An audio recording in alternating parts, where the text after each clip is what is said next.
let's jump right into it. So we got a little bit of pullback in the SPY today. I think today's close is very, very important for the intermediate uptrends we're in. We're still definitely in this huge macro uptrend, but now, we've seen stocks go on this pretty parabolic run over the past few weeks, and we're starting to see a little pullback. So the S&P right now, it's just breached that first area of support. It could come down another 1 or 2% and touch the bottom of this trend line and be absolutely fine. But we don't know right now. We don't know. Midday, I think today's close is very important. I think the most important chart for the broad market right now is the IWM, the small caps. So they've been pretty range bound all year, and every time they've gone to the bottom end of this range, it coincides with the S&P, hitting the bottom end of this trend line, and it causes us to go on a little bit of a run.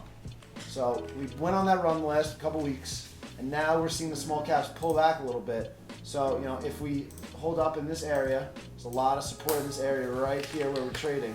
We could hold up here, flag out, and make a move back to highs. That would make me think the market's ready to bounce again. But, with the underlying weakness we're seeing, I'm not so sure right now. I've personally spent the day kind of trimming my winners, taking profit.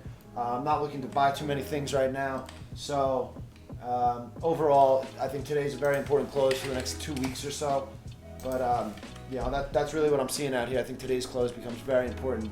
What are you thinking out there, Ben? Yeah, especially for how tiny the SPY is down less than 0.5%. But the internal weakness, it seemed like it was pretty obvious if you looked at a couple names today. But just for how far we came, and again, in the past week, we've seen a lot of sectors. We've seen REITs, hitting new all-time highs, breaking out. We saw it with healthcare, VHT, again, breaking out to new all-time highs, as well as tech as well. So it's all these sectors have just gone so far, so quickly that, almost a little bit of a reset would be fine in the greater scheme of things. So definitely with you on your outlook on the market.